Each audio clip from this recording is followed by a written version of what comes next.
Chapter 1881, Bet. Demon Sovereign glowered intently at Tang Wuling before turning to the other powerful beings of the human army. At this point in the battle, the outcome on the main battlefield is no longer important. If you can kill, you'll essentially have won the battle. But conversely, if we manage to kill all of you, then those aircrafts alone will pose no threat to us. As such, let's not waste any more time and decide this battle with 3 matches. You humans love your matches and trials and things like that, right? So let's decide this with 3 7-on-7 matches. Everyone on the losing side for each match will perish, and once a match is decided, there's no going back. After the 3 matches, the side that loses overall won't have many powerful beings left. Do you dare to accept this bet? If you win, you'll be able to preserve more of your forces, and your soldiers won't have to act as cannon fodder any further. If we win, then things will be made a lot easier for us. Under her proposed conditions, even if the overall winning side were to lose one of the matches, 7 powerful beings from their camp would perish. So strategy was very important. This was an extremely extravagant bet, one where the stakes were the lives of the most powerful beings from both armies. If the most effective strategy were chosen, then victory could be secured while losses were limited, and vice versa. Relatively speaking, this bet was more impactful for the human camp. After all, if the abyssal creatures were to die, they could just be resurrected, but that obviously wasn't the case for humans. If the battle were to continue, then even if they could force back the enemy, countless human lives would have to be sacrificed in the process. However, if the outcome of the battle were to be decided through 3 matches and the humans emerged as the overall victors, then the losses suffered would be far less severe, and more people would survive. With that in mind, it begged the question of why Demon Sovereign had proposed such a bet. Where did her confidence come from? Furthermore, this seemed to be a bet that favored the human army. So what was she getting out of it? All of this was piling additional pressure on the powerful beings of the human army. Should they agree or refuse? Hundreds of thousands of human troops were awaiting their decision, and what Demon Sovereign had just said put them in a very difficult position. If they were to refuse the bet, then they were essentially saying that they didn't care about the lives of their troops, and that would significantly impact morale. However, if they were to agree, then they would undoubtedly be falling into Demon Sovereign's trap one way or another. Tang Wuling and Yuna were quite hesitant, as was everyone else. Looks like you humans aren't entirely united. How about this? We'll give you an hour to discuss. During the hour, we won't attack any further, Demon Sovereign said with a derisive smile, then swept a hand through the air to release a burst of purplish golden light that swept up her and her allies before descending toward the abyssal passageway. All of the powerful beings of the human camp were feeling very indecisive, and it was Tang Wuling who had to break the silence. Everyone, please come with me. He flew toward the mountain where the secondary tree of life was situated as he spoke, and everyone followed along. At a time like this, the human army really needed a central figure whom everyone could rally behind. Meanwhile, a ceasefire had ensued between the 2 armies as they awaited the final decision. Everyone from Shrek Academy and the Tang sect were already accustomed to the rich life energy being released by the secondary tree of life, so it came as no surprise to them. But for all of the powerful beings of the other organizations, it was the first time that they were experiencing this. They were almost instantly struck by the feeling that they had been reborn anew, and all of their physical and mental exhaustion from the prior battle was quickly fading away. Even Yuna couldn't help but be surprised upon sensing the aura of the secondary tree of life. Kayangyu Diding and Kayangyu Dongfang were also among the spirit pagoda camp, and they couldn't help but turn their eyes toward the secondary tree of life with greed on their faces. Kayangyu Dongfang could clearly sense that if he could receive more life energy from this tree, then perhaps he would even be able to regrow his lost arm. After all, he was a limit Douluo, and this rich life energy was sufficient to replenish what he had lost to Tang Wuling's golden dragon spear. As expected of Shrek Academy, Tang Wuling was naturally able to sense everyone's differing reactions to the secondary tree of life, but he paid no heed to all of that and turned to Uguanzi. What do you say, Commander? After all, Uguanzi was technically still the commander-in-chief of the human army. A wry smile appeared on Uguanzi's face. This is a very important and difficult decision. If we ask for directions from the federal government, I can almost guarantee you that they'd advise us to continue in an all-out assault in order to keep the probability of mishaps arising to a minimum. From the Federation's perspective, even if hundreds of thousands of troops had to be sacrificed, it would be worth it as long as they could completely force back the enemy, as those sacrifices would be made for the greater good. If this battle were to be lost, then the entire Douluo continent would fall, and that would be the most catastrophic outcome possible. Tang Wuling nodded in response. He had also considered that this would be the case. Uguanzi continued. Demon Sovereign intentionally made her voice heard by everyone just now as a tactic to exert more pressure onto us. Choosing to accept her bet would result in far fewer casualties than continuing this battle, and if we don't accept her bet, the morale of our troops will take a heavy hit. Thinking about it now, Uguanzi realized that even the 1 hour time limit Demon Sovereign had given them had to have been carefully considered. An hour wasn't a short time, but it wasn't a long time either. It was enough for them to report the situation to the Federation. But just as Uguanzi had said, with the limited time they had, the government officials would undoubtedly decide to continue the battle. Victory had to be ensured no matter what, even if it meant sacrificing the lives of all of the troops on this battlefield. However, an hour definitely wasn't enough time for them to rally their troops and make them fully willing to sacrifice themselves for the greater good. With that in mind, should they accept this bet? Uguanzi took a deep breath as a decisive look appeared in his eyes. He turned toward all of the powerful beings of the human camp and said, "For this battle, I'm representing not just the Federation, but also the military, and all of the soldiers on this battlefield are like brothers to me. If I don't consider the Federation's perspective and only think for these brothers of mine, then I would accept this bet without a second thought. If we win, countless brothers will be able to survive this battle, and that's very important to me. Hence, Sex Master Tang, Gu, I need you to tell me whether you're confident you'll be able to defeat Demon Sovereign." It was clear that Demon Sovereign was the key to this battle. Regardless of which option they chose, it was inevitable that they had to get through her, and only then would they be able to secure the final victory. Otherwise, everything else simply didn't matter. Chapter 1882, 70% chance. Tang Wuling turned to Yuna, and she was also looking back at him. Their eyes met, and through each other's eyes, they both saw many things. Tang Wuling took a deep breath and said, "I'm afraid there are no absolutes in this world. Commander, all I can do is put my life on the line, and I'll be sure to fight until the end so long as I still draw breath. If I were on my own, there would be a roughly 20% chance for me to take her down with me and around a 40% chance for me to severely wound her before I die. However, if I have Chairwoman Gu by my side, then the 2 of us have a 70% chance of defeating Demon Sovereign." Everyone was stunned to hear this. No one had anticipated such a promise from Tang Wuling, and even everyone from Shrek Academy and the Tang sect was very much taken aback. This was no laughing matter. It concerned the future of the Federation and the survival of the entire human race. On a battlefield like this, 70% was already extremely high. The fact that Tang Wuling was saying this essentially meant that he was close to fully confident in his and Yuna's ability to defeat Demon Sovereign. However, Demon Sovereign was already a true god. Even without the enhancement of a god seat, both her soul power and spiritual power had already reached the godly level. So where was his confidence coming from? An incredulous look appeared on Uguanzi's face upon hearing this, and he exclaimed, "Are you serious?" Among all of the people present, only Shrek's 6 monsters had an inkling of where Tang Wuling was deriving his confidence from. Instead of giving an immediate reply, Tang Wuling turned to Yuna as if he were awaiting her answer. Yuna looked back at him, and close to 20 seconds later, she gave a firm nod. "We're fully serious." Her promise was even more impactful than Tang Wuling's, who was the most spectacular performer and the biggest contributor to the human army on this battlefield. It had to be Yuna. She had held off the Spirit Sovereign on her own, and it could be said that prior to Tang Wuling's return, she had been the true pillar of the human army. It was her presence that ensured that the human army didn't collapse in the face of several major crises, and only then were they able to last until Tang Wuling's return. Even more importantly, she had slain the Spirit Sovereign, thereby also putting an end to all of the abyssal spirit dragons, turning the tide of the entire battle. It was also her who had allowed the broken and dejected Spirit Pagoda to stand up tall and proud again. Through her incredible power, Yuna had cemented her position as chairwoman of the Spirit Pagoda, and no one could compare with her. As the leader of the Tang sect and Shrek Academy, there was no way that Tang Wuling would lie about something like this, and with the support of Yuna, his claim instantly became countless times more believable. "Are you sure, chairwoman?"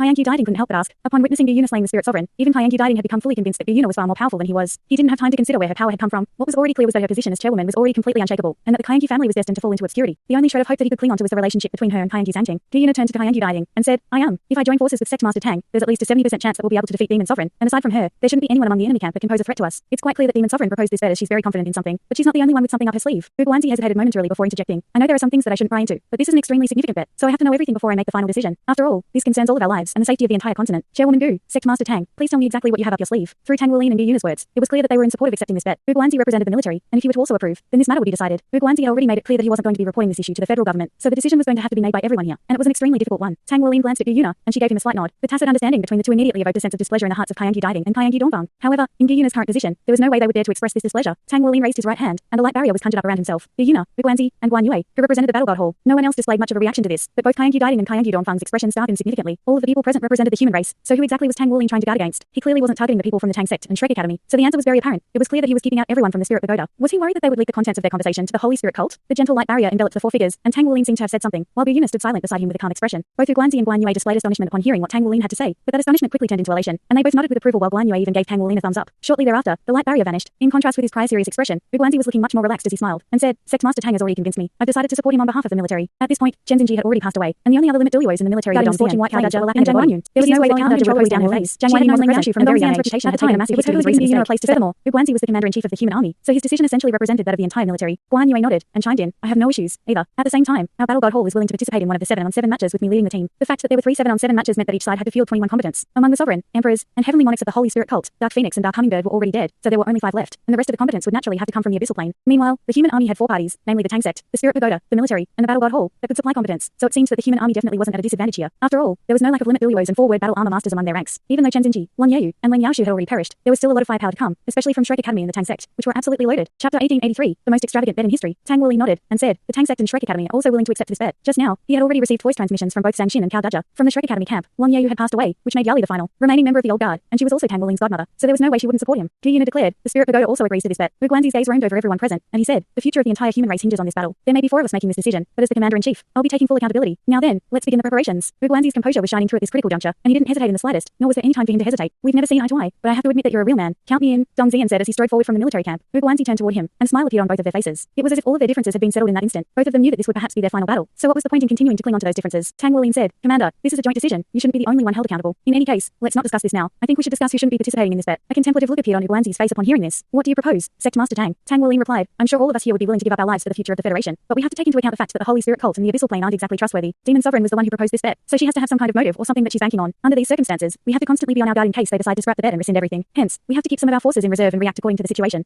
Firstly, as the commander-in-chief of the human army, you're definitely not fit to participate in this bet. Otherwise, if something were to happen to you, who would lead the human army? Wu Guanzi faltered slightly upon hearing this. As soon as he decided to accept this bet, the first thing that sprang into his mind was that he had to represent the military and go into battle. If he didn't lead by example, how could he convince others to put their lives on the line? But Wu Guanzi wanted to protest, but he was cut off by Dong Xian. Sect Master Tang is right. You can participate in this bet. On top of that, Old Man Zhang can't participate either. Both of you are limit Douluos, but you're far more important to the human army than just the contributions you can make through your individual powers. As long as you two are here, we can have confidence that someone will be able to deal with the abyssal army if they try any funny business. Wu Guanzi's brows furrowed slightly upon hearing this, and he offered no response, but he knew that Tang Wulian was right. Indeed, an army had to have a commander. This notion had been perfectly highlighted by the death of the Spirit Sovereign, which had essentially caused the abyssal army to instantly fall apart. And taking advantage of the chaos, Gu Yuna had slain several abyssal emperors. Guan Yue chimed in, Commander, this is not the time to be hesitating. Sect Master Tang is right. You can't participate in this bet. Leave everything to us. We have enough battle gods to form a formidable lineup. Our battle god hall exists to take on the most powerful enemies, while the military's role is to oversee the entire battlefield. Hence, if you ask me, even General Dong should be left out of this. Dong Xian burst into laughter upon hearing this. I'm afraid you're not getting rid of me that easily, or Master Guan. I'm no longer the commander of the Western Legion, and I've already organized everything in the Legion, so you can rest assured. Having said that, I do support the notion that the Legion commanders are not fit to directly participate in this bet. They have to stay behind as a safety net for our human army. Tang Wulian nodded in response. I fully agree. In that case, the current situation is that the Battle God Hall will contribute a group, our Tang Sect and Shrek Academy will contribute another group, which leaves one more group. He turned his gaze toward Gu Yuna as he spoke, and Gu Yuna said, our Spirit Pagoda will also contribute a group. Also, I think we need to think outside the box here. Demon Sovereign proposed 3 7-on-7 matches, and there has to be a reason behind this. We can't just allow her to set the pace to follow along. At the very least, we should change up the numbers. Currently, we have more top-tier powerful beings than them, so I suggest we demand 3 9-1-9 matches as opposed to 7-on-7. Tang Wulian's heart stirred slightly upon hearing this. He had failed to consider this point, and it was very fortunate that Gu Yuna was here to pick up the slack. Indeed, the Tang Sect and Shrek Academy alone could field far more than 9 people in these matches. At this moment, all of his friends were already raring to go. Right at this moment, Zhang Xin made a surprising declaration. Old Man Cao and I aren't going to participate. Everyone instantly turned toward him, but Zhang Xin merely looked back at everyone with a calm expression, displaying no intention to explain himself. Meanwhile, Cao Dazhe nodded to support Zhang Xin's statement. Kayangyu Dongfang couldn't help but throw a barbed jibe. What's going on?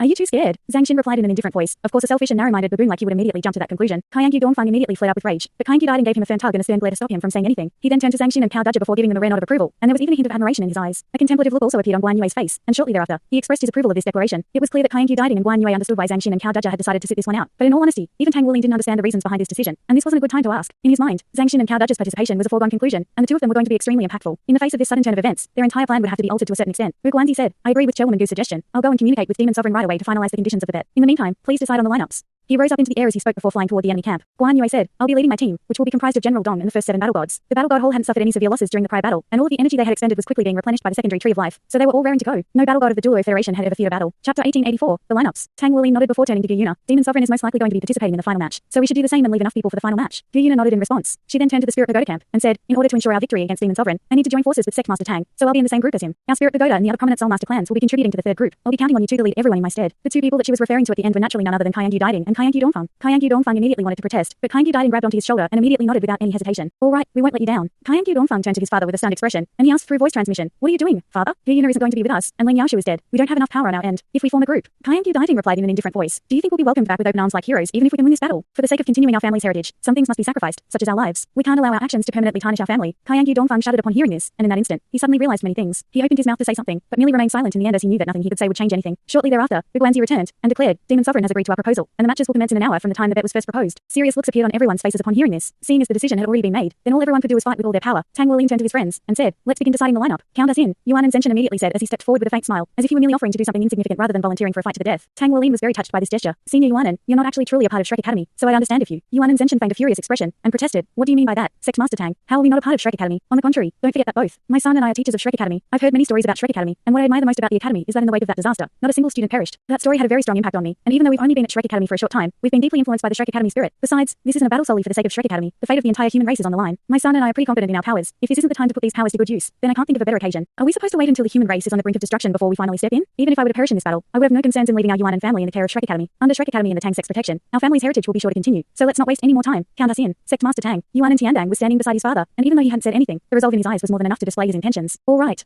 Tang Wuling didn't say anything further. Count me in as well, Tongyu said as he also stepped forward, and he wore a very calm expression, as if none of this really mattered to him. Tang Wuling gave him a meaningful look, and said, Senior Tongyu, I'm sure you heard the earlier conversation. My birth father is sea god Tang San, and Tang Siren is only my foster father's. So, Tongyu interjected, does your foster father have any other children? Tang Wuling shook his head in response. Tongyu continued, then it's decided. Who else am I supposed to seek out as my psychological pillar? Besides, this is a matter that concerns the entire human race, so just treat me as the Douluo Empire's representative in this battle. Following this declaration, he made his way over to Yuan and Zenshin and Yuan and Tiandang and fell silent, not giving Tang Wuling a chance to reject him. Yali also made her way over to Tongyu's side, and there was naturally nothing Tang Wuling could say to this godmother of his. Both of them regarded the Holy Spirit cult as sworn enemies. Thus, a lineup of four limit Douluos was assembled. Surely you can't count us out. Lan Muzi, Tang Yumeng, and Wu Zhangkong were the next ones to emerge, and one titled Douluo after another also stepped forward from the Tang Sect camp, including the likes of Araheng and Sima Jinkai. Shrek's 7 monsters is one single entity. Boss, you can't just leave us. I don't care. I have to be on your team. These are the moments that make historic heroes. I can't miss out. Shishi said as he made his way over to Tang Wuling with a stubborn expression. That's right. Shrek's 7 monsters is a single entity. Yi England strode forward, and the other members of Shrek's 7 monsters also gathered beside Tang Wuling. There was no doubt that they weren't the most powerful beings available. In fact, aside from Tang Wuling, none of them were even at the limit Douluo level. Only Yuan and Yue and Yi England were hyper Douluos, while the others were only titled Douluos. However, one would be remiss to count them out as they were Shrek's 7 monsters, and they all had suits of 4-word battle armor crafted by Tang Wuling. Even a titled Douluo with a suit of 4-word battle armor would be close to a limit Douluo in power, and that was why the most significant role that Tang Wuling had played for Shrek Academy and the Tang Sect was that of divine blacksmith. Furthermore, he suffered next to no backlash during his heavenly refinement, and that was the most fearsome aspect about him as a divine blacksmith. All of a sudden, over 30 people had already emerged from Shrek Academy and the Tang Sect, all of whom felt that they were powerful enough to participate in the matches, and none of them were willing to back down. It was in this moment that everyone else present truly came to realize just how formidable Shrek Academy and the Tang Sect had become. Tang Wuling was also placed in a very difficult position. It was clearly a difficult task for him to choose only 9 out of the over 30 volunteers, and in terms of raw power alone, it would naturally be wise to prioritize the limit Douluos. But the synergy of Shrek's 7 monsters was not to be ignored. In particular, Xu Xiaoyan's ultra-powerful control abilities made it impossible to judge her powers using conventional standards. How was he supposed to choose? Just as Tang Wuling was struggling to make a decision, Yali made her way over to him and said, power is one thing, but all of you have exceptional chemistry, which should be more than enough to make up for the lack of individual power. In the history of our Shrek Academy, all past generations of Shrek's 7 monsters have constantly developed through challenging foes more powerful than themselves. Hence, I suggest you fight as one as Shrek's 7 monsters. Obviously, Gu Yuna will join you as well, and I think Sima Jinkai should also be included to complete the group of 9. Chapter 1885, deciding the 3 teams. Everyone was quite surprised to hear this. After all, if this arrangement were to be followed, then the 4 limit Douluos of Shrek Academy would all be excluded from Tang Wuling's team. However, the biggest surprise was still yet to come. Yali turned to Kaiangyu Diding and said, Kaiangyu Diding, I know what you're thinking. If you have any backbone at all, then you'll do everything in your power in this battle. Only then will you be able to earn the Kaiangyu family some redemption. I can promise you that prior to the conclusion of this battle, the Tang Sect and Shrek Academy won't seek vengeance against you, nor plot against you in any way. Your Spirit Pagoda is quite limited in firepower, so how about we form another team together? Never did Kaiangyu Diding think that Yali would make an offer like this, and he was temporarily rooted to the spot. Yali continued, Yuan and Zenshin, Yuan and Tiandang, Tongyu, Wu Zhangkong, Araheng, Lan Muzi, and I will join you to form a group of 9 with yourself and your son. Kaiangyu Dongfang was ecstatic to hear this. Among the 7 people that Yali had mentioned, 5 of them possessed limit Douluo level power, and Wu Zhangkong and Lan Muzi were also very close to that standard. On paper, this was a lineup that was far more formidable than even Shrek's 7 monsters. Essentially, this would be a group of 9 limit Douluos, which would make them the most powerful of the 3 teams and dramatically raise their chances of securing victory. However, a hesitant look then immediately appeared on his face as he cast a skeptical gaze toward Yali. Among this team of 9, 7 were going to be from the Tang sect and Shrek Academy. What if they chose to betray him and his father? The 2 of them wouldn't even have any chance of getting away. Yali could naturally detect the doubt in his gaze, and a hint of derision and disgust appeared on her face. Do you think I would plot against you at a time like this? How about you don't compare everyone to yourself? Kaiangyu Dongfang was quite embarrassed to hear this. Yali had just declared in front of everyone that they wouldn't be exacting revenge on the Kaiangyu family prior to the conclusion of this battle, so it was clear that she intended to keep the promise. Kaiangyu Diding replied, "We have no objections. Thank you." After that, he and Kaiangyu Dongfang went away to meditate and try to recover to peak condition. All of the people from the military gathered here were among the top brass, and they were forced to see Shrek Academy and the Tang sect through new eyes. Among the 27 people required for the 3 9-on-9 matches, the Tang sect and Shrek Academy had contributed over half of that. This was an extremely significant contribution, and it was also a perfect reflection of how selfless the 2 super organizations were. In contrast, not a single person had stepped forward to volunteer from the Spirit Pagoda, thereby displaying a drastic difference in their spirit and the values they upheld. Gyuna's stunning display had restored some dignity for the Spirit Pagoda, but the Tang sect and Shrek Academy had stomped that into the dirt again. Even after suffering that major disaster, the firepower that the Tang sect and Shrek Academy were capable of unleashing was still far superior to that of the Spirit Pagoda. The Spirit Pagoda was indeed the wealthiest organization on the entire continent, but they still simply couldn't compare with the Tang sect and Shrek Academy, and the main difference was in their spirit. The spirit was the core of an organization, and it was more important than anything else. Meanwhile, the battle god Hole had also finalized its lineup, and it was comprised of Guan Yue, Dong Zian, first battle god Aorui, second battle god Long Tianwu, third battle god Luo Yuhang, fifth battle god Mo Zhong, seventh battle god Qimengshan, eighth battle god Nangon Jiyi, and 13th battle god Sumunjun. If individual power had been the only parameter being considered, Sumunjun wouldn't have received a spot on this team, but she shared a soul fusion skill with Long Tianwu, so the impact she could make was going to be bigger than any of the other remaining battle gods. Thus, the lineups for the 3 teams were decided. Even though Zhang Xin and Cao Dazhou weren't going to participate in the matches, the lineup still instilled everyone with a sense of confidence. As for the powerful beings who weren't going to be participating in the matches, they still had to organize the defensive line in case of any unexpected circumstances. Wu Guanxi made his way over to Tang Wulin, Gyuna, and Guan Yue before extending a military salute toward them. We'll be counting on you for the survival of the Federation and the human race. I'll be keeping a close eye on the situation from the control center, and if any mishaps occur, retreat right away. I'll immediately back you up with artillery fire. Tang Wulin replied, "Rest assured, Commander, we'll be sure to do our best." Looking at the current situation, Tang Wulin was very confident. The only cause for concern was that he still didn't know exactly what Demon Sovereign had up her sleeve. However, that was no longer important. What was important was to be adaptable and react to whatever arose. In the distance, the abyssal passageway had already fallen silent, and it seemed that the destroyed abyssal levels hadn't actually managed to truly shake the abyssal plane. The interior of the passageway was still completely dark, and it was impossible to tell how many powerful abyssal creatures it harbored. However, the vast majority of the abyssal creatures were situated near the abyssal passageway and weren't showing any signs of advancing, and the situation was a huge improvement compared with back when the defensive lines had been breached. The 3 naval fleets had also already stabilized, and Chen Zhe was forced to swallow his grief as he continued to fulfill his duty as commander, aiming all of their weapons toward the battlefield while monitoring the situation through radar and satellite surveillance. In the sky, the Sol aircrafts displayed no intention of returning. They were still huddled around the 12 infrasonic aircrafts and surveying the entire battlefield under the protection of the Blood God Legion. Meanwhile, the areas of the second defensive line that had been breached were quickly being repaired. All of the personnel responsible for logistical matters were transporting all types of equipment and Sol weapons to the front lines as quickly as they could, and virtually all of the mechas that the legions had at their disposal were situated on the second defensive line. As a result, the situation was completely stabilized, and it seemed that everything was progressing in a positive direction. Wu Guanxi had agreed to this bet as he had taken the overall situation into consideration. During these 3 matches, it was inevitable that both sides would suffer losses. It was very difficult to predict which side would come out on top, but sacrifices were virtually unavoidable. Even if the battle were to continue after these matches, there would be enough time for him to set up everything. The infrasonic and heavy ion laser weapons had already displayed their worth on this battlefield, and they were going to be the primary weapons protecting the second defensive line. As the commander-in-chief, Wu Guanxi naturally had to consider many things, and after making the decision, he had to implement them as quickly as possible during this 1-hour window. 1 hour passed by in a flash, and as a streak of purplish golden light rose up into the sky from the center of the abyssal passageway, all of the human troops immediately became quite nervous. They were coming.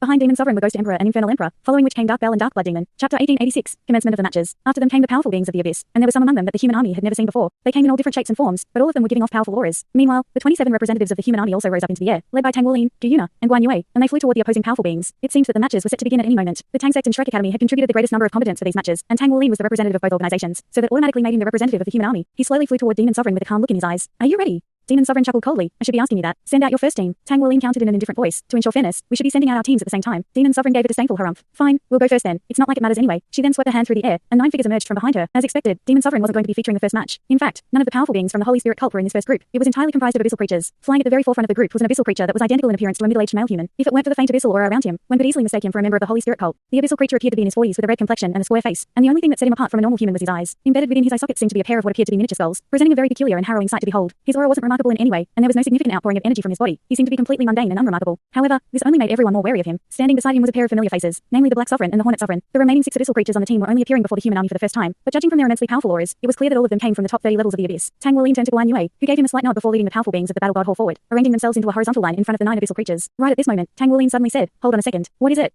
Demon Sovereign asked in a cold voice. Tang Wulin replied, "If this bet were only between us and the Holy Spirit cult, then I wouldn't have anything to say. However, seeing as there are abyssal creatures involved, there's one thing that I have to make clear. This is a battle to the death, so the abyssal energy of the slain abyssal creatures can't be allowed to return to the abyssal plane. Hence, you have to seal the abyssal passageway before the commencement of these matches. Otherwise, it would be completely unfair for us." Demon Sovereign's eyes narrowed slightly upon hearing this, and stare immediately ran through the abyssal creatures behind her. Their lives were undoubtedly extremely important to them, as any of them perishing would result in the collapse of an abyssal level. In order to recreate a destroyed abyssal level, an enormous amount of energy was required, and it would take the abyssal plane an extremely long time to gather that much energy. Back when Tang Wulin had destroyed 2 levels of the abyss, it had taken the abyssal plane a very long time to recover, and even then, the recovery time had been severely shortened thanks to the energy that the abyssal plane had gathered gathered over the years. During this battle, the abyssal plane had already suffered heavy losses. Several abyssal emperors had already been slain by Gyuna, and their abyssal energy had been devoured by her silver dragon spear, thereby completely destroying their respective abyssal levels. If they were to accept Tang Wulin's proposal and seal the abyssal passageway, then any further deaths that they suffered in the upcoming matches would be permanent. If too many abyssal levels were to be destroyed, then the foundation of the entire abyssal plane would be shaken, and no one knew just how long it would take the abyssal plane to recover. Thus, the abyssal emperors and sovereigns were naturally completely opposed to this. Demon Sovereign said, "This is not something I can decide on my own. I'll have to discuss this matter with everyone else first." She swept her hand through the air as she spoke, forming a purplish golden light barrier that enveloped her and the abyssal rulers. Thus, their discussion commenced, and through the light barrier, Tang Wulin could see that the abyssal rulers were initially reacting very vehemently. However, after hearing what Demon Sovereign had to say, they gradually calmed down, and they began to exchange glances between one another with peculiar looks on their faces. Their eyes seemed to be filled with anger, indignation, fear, and some other strange emotions. Shortly thereafter, they completely calmed down, but they then turned their attention toward the human representatives, and their eyes were filled with intense hatred. The purplish golden light barrier faded, and Demon Sovereign declared, "We agree to your condition to temporarily seal the abyssal passageway. Aside from the abyssal creatures that have already emerged onto this plane, no further abyssal creatures will arrive prior to the conclusion of this battle. At the same time, if any of them perish, then their abyssal energy won't be able to escape. As for whether you'll be able to devour their abyssal energy, that'll be up to you." Tang Wulin's heart stirred slightly upon hearing this. Of course, this was the ideal outcome, but it had arrived far too quickly, and it made him very suspicious. This was something that concerned the lives of over 15 abyssal rulers. If they were to all perish, then the abyssal plane would be dealt an almighty blow. At the very least, there would be no way for it to attack the Douluo continent again for the next few millennia. However, after just a few minutes, Demon Sovereign had already convinced the abyssal rulers to agree to this condition. One had to realize that Demon Sovereign wasn't even the leader of the abyssal army. There had to have been some special circumstances involved. Otherwise, who could she have possibly convinced so many abyssal rulers in such a short time? However, the matches were about to commence, and there wasn't any point in thinking too much about this matter. All they had to do was focus on winning these matches. The team of 9 abyssal rulers slowly advanced, and the middle-aged man that they were led by struck the beholder with the impression of an immovable mountain. The Black Sovereign and the Hornet Sovereign were situated on either side of him, while the remaining 6 abyssal rulers trailed along behind them. From the human side, Guan Yue flew through the air with his sky-crossing divine spear in his grasp, followed closely by the 8 other battle gods. It could be said that this was the most powerful lineup the battle god hall was currently capable of mustering up. Guan Yue's expression remained calm, as if he were completely unfazed by the fact that this was a fight to the death. The other battle gods also seemed to be very calm, and it was as if this were nothing more than a regulation battle for them. Only those truly familiar with the battle god hall knew that the first lesson one was taught upon joining the battle god hall was how to remain calm regardless of the situation. Thus, this ability was present within all battle gods. The higher the stakes, the calmer one had to be. Only then would they be able to perform at their best at the most important moments. Chapter 1887, Holding Hands. As soon as both sides emerged, they instantly began to rise to altitudes in excess of 1,000 meters, as if this had been agreed upon in advance. Meanwhile, everyone else from both camps slowly retreated. It could be said that this was the most epic battle in the history of the Douluo continent aside from battles between gods. These 3 9-on-1 matches were going to decide the fate of the entire Douluo star. Tang Wulin currently wore a grim expression. He was still wondering why Demon Sovereign had agreed to his condition so quickly. Right at this moment, a warm hand worked its way into his grasp. The hand was smooth as jade and soft as cotton, and it gently held onto his hand. Tang Wulin folded slightly before turning to discover Gyuna standing beside him, looking away as if she were distracted by something else. Even though she was intentionally averting his gaze, the faint redness of her ears was a clear reflection of her shyness. This was the first time that she had made such a gesture in front of so many people. Everyone's attention was currently focused on the clash that was about to unfold, so no one noticed them, but this was still a very rare development. A surge of warmth flowed into Tang Wulin's heart, and in that instant, all of his hesitation and concern completely faded away. He had to win this battle for her, for his friends, for the entire Douluo continent, for survival, for the good times that were just around the corner, and for the sake of finding his parents. Regardless of what Demon Sovereign was plotting, it wouldn't make any difference in the face of absolute power. As long as she was by his side, he would face any obstacle with courage and determination. He tightened his grip around Gyuna's hand, and a faint smile appeared on his face. Gyuna also smiled as she stood beside him, and it had been a very long time since she had smiled like this. Finally, she was able to fight by his side again. She had been waiting for this moment for far too long. In the sky above, the 18 combatants slowly separated from one another. At their level, all of them possessed immense combat prowess, and if they were gathered too close, their battles would be sure to impact others. There was no referee in this match. Perhaps the only referee would be death. Guan Yue slowly raised his sky-crossing divine spear and pointed it directly forward. Standing in front of him was the middle-aged man with the eerie skull eyes, and currently, there was a very peculiar yellow light shimmering within those eyes, striking the onlooker with a sense of disorientation. In the next instant, the middle-aged man swept a hand through the air, and all of the powerful abyssal beings beside him sprang forth in unison. The Hornet Sovereign's compound eyes were glowing as one streak of light after another shot forth toward the battle gods. These streaks of light weren't ordinary abyssal bomber hornets anymore. Instead, they were streaks of extremely thin needle-like blue light, and they were completely silent as they flew through the air. In fact, one could easily miss these streaks of light if they weren't paying particular attention to them. Over on the human side, Mozahong had already taken a seat with his legs crossed in midair, and his demonic zither was sitting across his lap. He gently stroked the strings of the zither, and a pleasant yet rousing melody was being played. Each note that was played was very deliberate and melodious, like the beating of a war drum, and not only was it sparking the battle intent among all allies, it was exerting enormous pressure on the enemy. Invisible sound waves swept forth as the zither was being played, surging directly toward the countless streaks of blue light. A string of violent explosions instantly erupted, and the explosive power being produced by the streaks of blue light was even more fierce than the explosion of soul missiles. Enormous energy fluctuations erupted in all directions, and despite the fact that the streaks of blue light were far smaller than abyssal bomber hornets, their explosive power was far superior. During the battle prior to this, the Hornet Sovereign had never employed this ability, only now was she unleashing her true power. Even though some of the streaks of blue light had been detonated, the others seemed to have been completely unaffected as they flew rapidly toward the human camp. At the same time, the powerful abyssal beings also arrived, seizing the initiative and unleashing a full frontal assault. Right at this moment, Aru pointed a finger upward, and a scintillating sun appeared above his head. Countless tiny specks of light shot out of the artificial sun, and the scorching air currents they created instantly detonated countless streaks of blue light. Violent energy currents began to wreak havoc across the entire sky, and the resulting shockwaves temporarily created a barrier between the 18 combatants on the battlefield.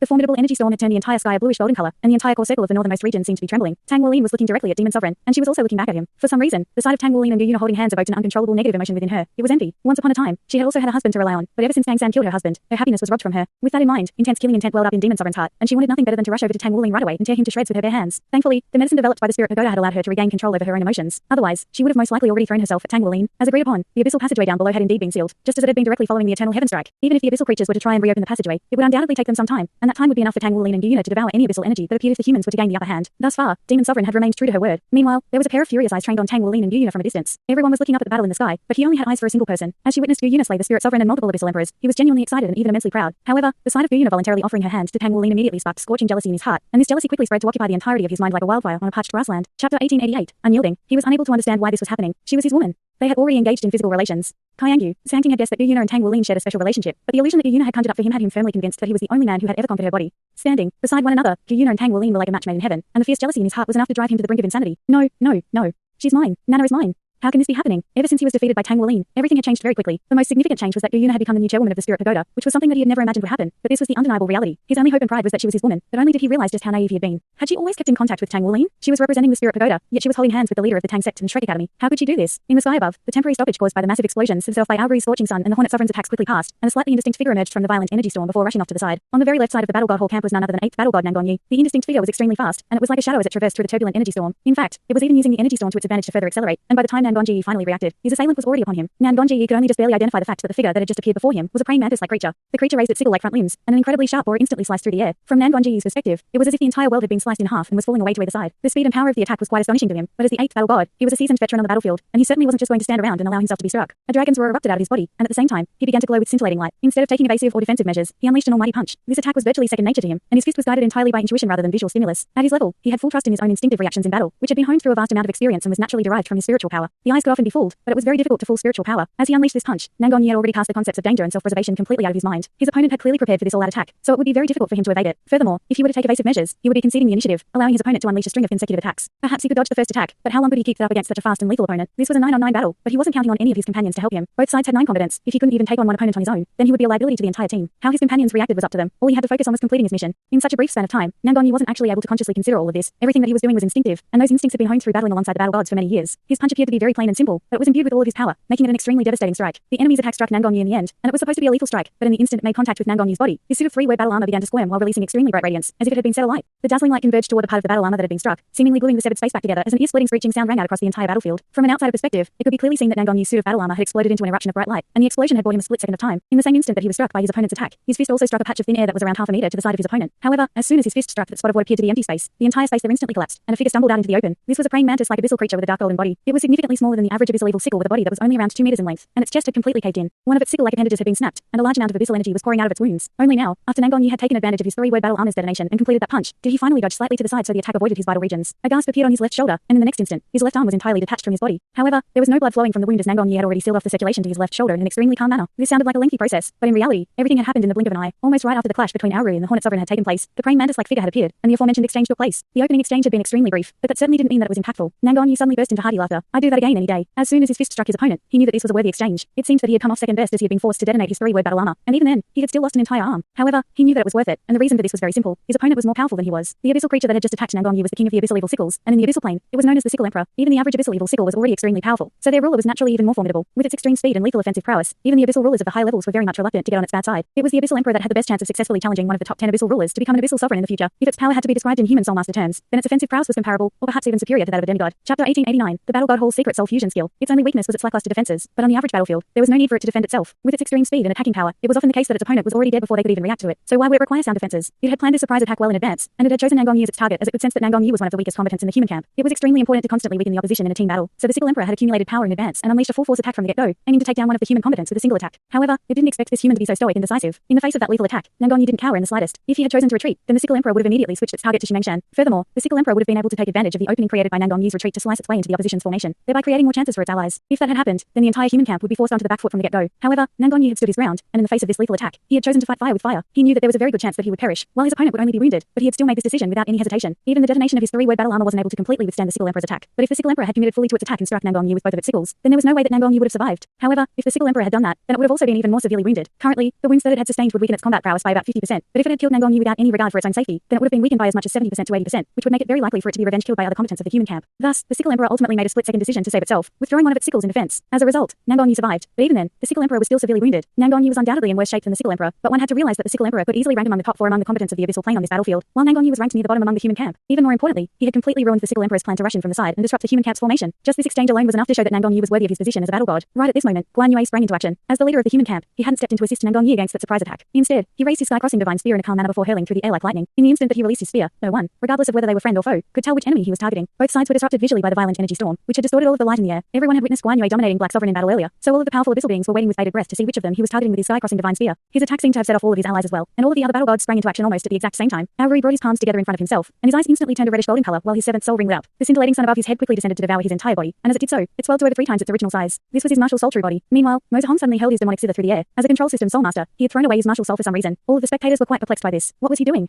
None of them had ever even heard of a control system soulmaster employing such a tactic. Wasn't he supposed to be using his zither to exert control over the entire battlefield? In the next instant, everyone was stunned to discover that Mozahong had held his demonic zither directly toward Auru rather than toward the enemy. Not only that, but a peculiar smile appeared on his face, and his seventh soul ring also lit up, causing his demonic zither to glow brightly as it flew through the air. In the next instant, the demonic zither was elongated, and Mozahong shot forth toward it as a streak of light like a moth toward a flame. His demonic zither itself had transformed into a long line of light, and it was hanging in the sky. However, in the instant it fused into Auru's martial soul true body, Auru suddenly transformed. The scintillating sun that had just swallowed Auru suddenly elongated on either side, transforming into an ovular shape, and the white line of light stretched directly across the longest section of the oval. At the same time, Mozahong's ninth soul ring lit up as he flew through the air. For any soul master, their ninth soul skill was always their ultimate and most powerful soul skill. After unleashing his ninth soul skill, Mozahong transformed into a streak of white light that landed on the white line of light with unerring accuracy. In the blink of an eye, the line of white light split up into 7, and at the same time, the scorching sun that was Auru transformed into a massive reddish golden zither. Is that a soul fusion skill? Ghost Emperor exclaimed. Even everyone from the human army was stunned to see this, let alone the likes of Ghost Emperor and Infernal Emperor. Everyone was aware of Long Tianwu and Sumundian's soul fusion skill, but when had Auru and Mozahong, who possessed completely different martial soul skills, also developed a soul fusion skill. After the two martial soul true bodies combined as one, the intensity of the energy fluctuations the finished product was releasing was even superior to that of Guan Yue. In the battle god hall of the past, perhaps only Chen Xinji's power would have been on par with this soul fusion skill. It had always been common knowledge to all soul masters that the Spirit Pagoda was the wealthiest soul master organization, while Shrek Academy was the most powerful soul master organization. The battle god hall did rank alongside the Spirit Pagoda, Shrek Academy, and the Tang sect, but for the majority of soul masters, they were only aware that the battle god hall was the place where all of the most powerful beings of the military were gathered. However, very few people were truly aware of exactly how powerful the battle god hall was. All they knew was that it answered directly to the Federation. In everyone's eyes, the battle god hall was the organization that had existed for the shortest length of time among the four, and it also seemed to be the weakest overall. However, Auru and Mozahong had proven to everyone through their actions that the battle god hall was not to be underestimated. In this battle that was going to decide the fate of the entire Douluo continent, they weren't holding back any longer, and they were finally displaying their true power. One had to realize that Long Tianwu and Su Munjin were the 2nd and 13th battle gods, respectively, but their soul fusion skill was already extremely powerful. Yet Auru and Mozahong were ranked 1st and 5th among the battle gods, respectively. Chapter 1890, Rising Sun Heavenly Zither. Even for the people in the battle god hall, not all of them were aware of this soul fusion skill between Auru and Mozahong, let alone everyone else from other soul master organizations. This was why Chen Xinji had already decided long ago that Auru would be Guan Yue's successor as the battle god hall master. Any soul master organization had to be supported by sufficient power, otherwise they would be crushed like the Spirit Pagoda had been by Shrek Academy. The name of their soul fusion skill was Rising Sun Heavenly Zither. Even though no one was playing the zither, its strings were being strummed on its own, and all of a sudden, the air temperature suddenly began to rise drastically, as if the very sky had been set alight. Everything up ahead began to warp and twist, and the turbulent energy storm was torn apart down the middle. At the same time, a violent boom also rang out in the distance. The middle-aged man that was leading the abyssal camp had swept his right hand through the air, diverting away the oncoming sky-crossing divine spear. As his right hand was swept through the air, it instantly transformed into a sharp black claw that was rather peculiar in appearance in that it only had 4 fingers, each of which was tapered to a sharp point and inky black in color. As the claw swept through the air, it was as if it were capable of breaking through the restrictions of this entire plane, and the fact that it was able to swat away the sky-crossing divine spear was a reflection of its incredible power. However, Guan Yue had already achieved his objective. Even though his spear had been sent flying, he had bought Auru and Mozahong enough time to complete their soul fusion skill. The fusion skill between them had been kept a secret all this time as there was an inherent issue with it, which was that it took a little too long to complete, unlike other soul fusion skills, which could be completed in an instant. Firstly, each of them had to unleash their martial soul true body, and only then could fusion take place. If this process would be disrupted, then the soul fusion skill would fail. As the Rising Sun Heavenly Zither took shape, a faint smile appeared on even Guan Yue's face. The first string was strummed, clearing skies. A resounding zither note rang out, releasing a burst of bright radiance that resembled a blade of light, and it reached the abyssal camp in the blink of an eye. The leader of the abyssal creatures furrowed his brows slightly upon seeing this, but displayed no intention of taking evasive measures. Instead, he stepped forward and thrust his right claw forward, as if he were preparing to catch the attack with his bare hand. Boom!